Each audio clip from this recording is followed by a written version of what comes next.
गांव का नाम था चंद्रपुर। शांत, हरियाली से भरा, जैसे प्रकृति ने इसे प्यार से तराशा हो। वहां एक पुराना मगर बहुत ही मशहूर ढाबा था, राजमहल ढाबा। इस ढाबे में हर तरह के स्वादिष्ट व्यंजन बनते थे, लेकिन वहां खाना हर किसी के बस की बात नहीं थी। सिर्फ अमीर लोग ही वहां जाते थे। गरीबों के लिए तो जैसे उसके दरवाजे बंद ही हों। उसी गांव में रहते थे किशन, उसकी पत्नी शांति और उनकी छोटी बेटी मीरा रहते थे।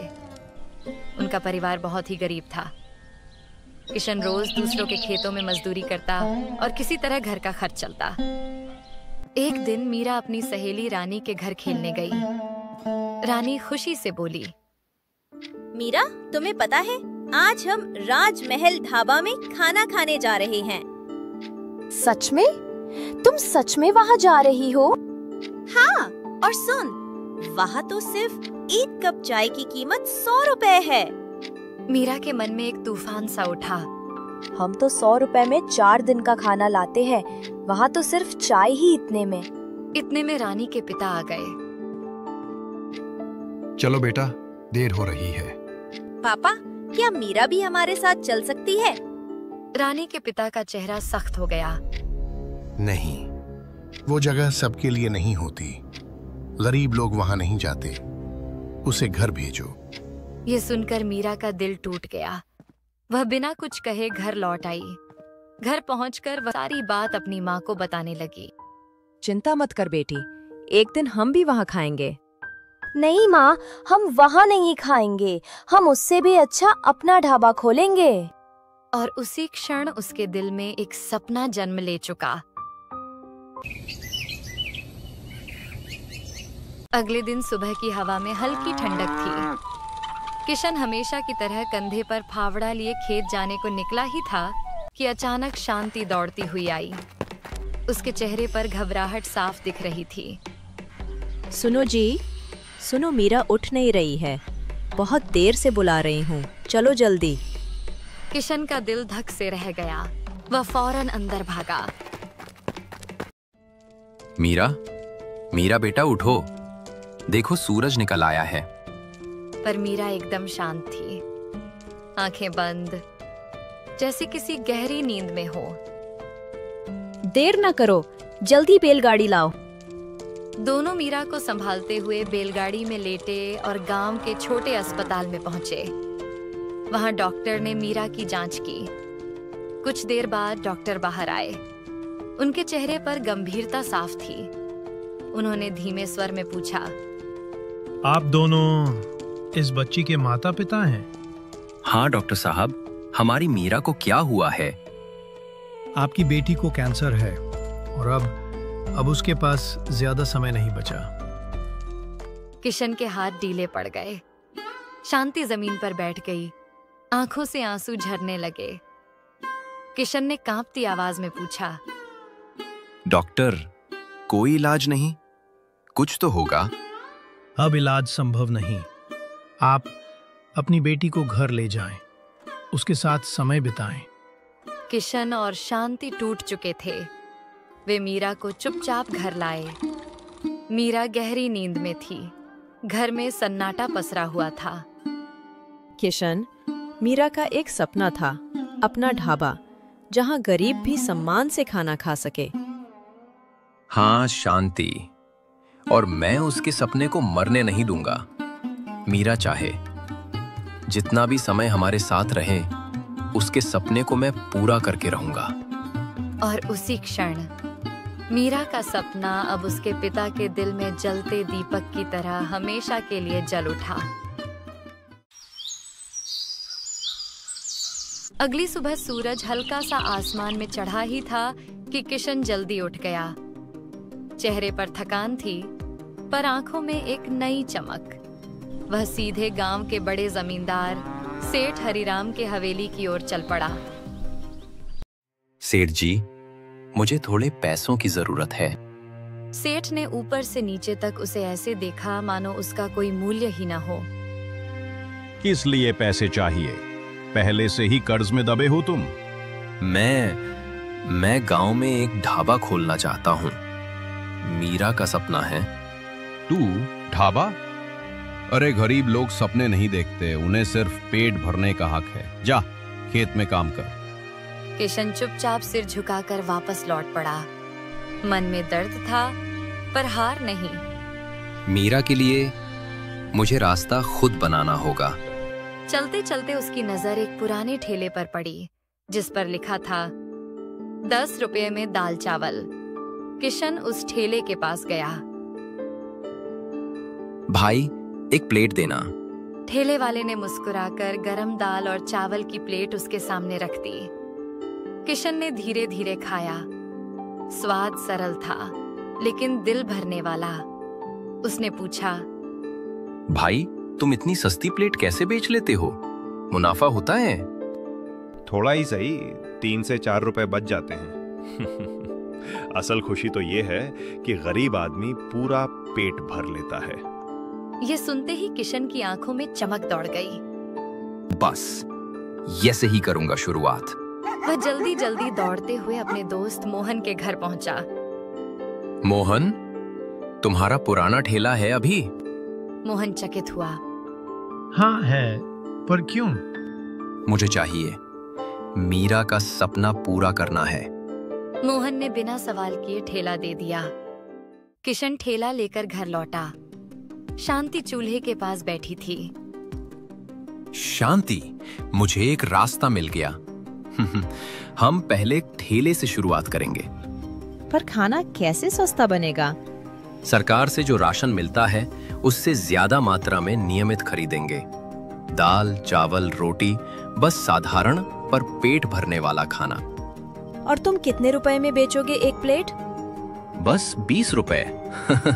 केवल 20 में पेट भर के खाना। शांति की आंखों में खुशी और गर्व चमक उठा। 20 रुपए में तो हर गरीब खा सकेगा। और मीरा का सपना भी जिंदा रहेगा। हाँ, कल से हमारा ठेला लगेगा। यही होगा मीरा का पहला कदम। कल उनके जीवन का नया सूरज उगने वाला था। अगले दिन सुबह किशन ने ठेले को अच्छे से धोकर चमकाया। उसने दाल चढ़ाई, रोटियां सेंकी और ऊपर एक बड़ा सा बोर्ड लगाया, 20 रुपये में भर पेट खाना। गांव के चौक में जब उसने ठेला लगाया, धीरे धीरे लोग आने लगे। कुछ बच्चों ने ठेले के पास से गुजरते हुए पूछा, काका, सच में 20 रुपए में भरपेट खाना मिलेगा? हाँ बेटा, यहाँ कोई भूखा नहीं जाएगा। जो है बांट कर खाएंगे। उसी वक्त 2 थके हारे किसान पेड़ के नीचे बैठे थे। एक बोला, भाई आज भी वही कल वाली बासी सब्जी लाया हूँ, घर में कुछ नहीं था। चलो मैं थोड़े पैसे लाया हूँ, कहीं कुछ खा लेते हैं। नहीं भाई, तेरे पैसे मत खर्च कर, बासी ही खा लेंगे। तभी दोनों को पास से एक जोरदार आवाज सुनाई दी, आओ आओ, 20 रुपए में पेट भर खाना खाओ।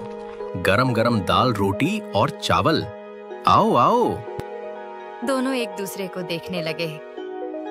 अरे ये तो सस्ता लग रहा है, चलो देख के आते हैं। वे दोनों ठेले के पास पहुंचे और बोले, भाई क्या सच में 20 रुपए में पेट भर खाना मिलेगा? हाँ भैया, 2 रोटी, दाल चावल और साथ में आम का अचार, सब बस 20 रुपए में। दोनों किसानों की आंखें चमक उठी। भाई जल्दी 2 प्लेट लगाओ, बहुत भूख लगी है। किशन ने गरम गरम दाल परोसी, नरम रोटियां रखी और प्लेटें सामने कर दी। दोनों किसान खाने लगे और बोले, अरे वाह, इतना स्वाद और इतना सस्ता। भगवान तेरा भला करे भाई। भाई, ये मेरा नहीं, मेरी बेटी मीरा का सपना है। वो चाहती थी कि गरीबों को भी अच्छा खाना मिले। भगवान उस बिटिया को लंबी उम्र दे। इतने में ठेले के पास एक बूढ़ा साधु आया। उसके चेहरे पर तेज था। वो बोला, बेटा, तू बहुत पुण्य का काम कर रहा है। जो दूसरों का पेट भरता है उसका घर कभी खाली नहीं रहता। धन्यवाद बाबा, ये मेरी बिटिया का सपना था, अब वही मेरा जीवन बन गया है। तेरी बेटी जल्द ठीक हो जाएगी। किशन चौंक गया। आपको मीरा के बारे में कैसे पता बाबा? जिसका मन सच्चा हो उसकी बात भगवान तक पहुंचती है बेटा। ये कहकर वे धीरे धीरे वहां से चले गए। किशन देर तक सोचता रहा। उन्हें कैसे पता चला कि मीरा बीमार है? शाम तक उसके ठेले पर भीड़ लगी रही। कोई किसान धन्यवाद कहता, कोई मजदूर मुस्कुराता। हर प्लेट में सिर्फ खाना नहीं, दुआ भी मिलती थी। रात को जब किशन घर लौटा, शांति दरवाजे पर खड़ी थी। उसने मुस्कुराते हुए कहा, आज तो पूरे गांव में तुम्हारे ठेले की चर्चा है। सब कहते हैं अब कोई भूखा नहीं सोएगा। हाँ शांति, अब मीरा का सपना सच हो गया। अगले दिन सुबह किशन हमेशा की तरह अपने ठेले को तैयार कर रहा था। तभी उसका पुराना दोस्त हरिया दौड़ता हुआ आया और जोर से बोला, अरे किशन, जल्दी चल, गांव में एक मेडिकल कैंप लगा है जहां कैंसर के मरीजों का मुफ्त इलाज हो रहा है। किशन ने चौंकते हुए कहा, क्या सच में? लेकिन यार, गांव के डॉक्टर ने तो कहा था कि अब मीरा का इलाज मुमकिन नहीं है। वो डॉक्टर तो गांव का है, पर इस कैंप में जो डॉक्टर आई हैं, वो विदेश से आई हैं। एक बार कोशिश तो कर ले भाई, क्या पता चमत्कार हो जाए। किशन के चेहरे पर उम्मीद की एक किरण चमक उठी। उसने बिना वक्त गंवाए कहा, चल हरिया, अभी चलते हैं। सुनो शांति, जल्दी तैयार हो जाओ, मीरा को लेकर चलना है। बाहर से बड़ी डॉक्टर आई हैं। पर किशन, डॉक्टर ने तो कहा था अब कोई उम्मीद नहीं है। भगवान के घर देर है, अंधेरा नहीं। चलो आखिरी कोशिश करते हैं। कुछ देर बाद किशन ने मीरा को बैलगाड़ी में लिटाया और कैंप की ओर निकल पड़ा। रास्ते में वह बस भगवान का नाम लिए जा रहा था। डॉक्टर मैडम ने मुस्कुराकर मीरा की जांच की। थोड़ी देर बाद वह बाहर आई और बोली, कौन है मीरा के माता पिता? डॉक्टर साहिबा, क्या हुआ हमारी बच्ची को? आपकी बेटी को कैंसर नहीं है। किशन और शांति एक दूसरे को देखने लगे। क्या कहा आपने? उसे बस एक छोटी सी बीमारी है। मैंने दवाई लिख दी है। सही समय पर दवा दो, वो कुछ ही दिनों में बिल्कुल ठीक हो जाएगी। किशन की आंखों से खुशी के आंसू निकल पड़े। भगवान आपका भला करे डॉक्टर साहिबा, आपने हमें नई जिंदगी दे दी। वो मीरा को लेकर घर लौटे। शांति खुशी से बोली, सुनो जी, देखो ना, भगवान ने हमारी सुन ली। भगवान के घर देर है, अंधेरा नहीं। मीरा को अब होश आ गया था। उसने धीमी आवाज में कहा, पापा, क्या हुआ था मुझे? अब सब ठीक है बेटा। और हाँ, तुम्हारे लिए एक सरप्राइज भी है। क्या है पापा? कल सुबह देख लेना। अब दवा खाओ और आराम करो। अगली सुबह जैसे ही मीरा जागी, उसने कहा, पापा, मेरा सरप्राइज कहाँ है? चलो बाहर दिखाता हूँ। मीरा जब बाहर आई तो सामने चमकता हुआ ठेला खड़ा था। उस पर लिखा था, 20 रुपए में भरपेट खाना। मीरा की आंखें चमक उठी। वो खुशी से चिल्लाई, पापा, आपने मेरा सपना सच कर दिया। हाँ बेटा, अब कोई गरीब भूखा नहीं रहेगा। पापा, अब मैं भी आपके साथ ठेले पर चलूंगी। मैं भी सबको खाना परोसूंगी। इस तरह मीरा का सपना सच हुआ और वही सपना पूरे गांव की उम्मीद बन गया।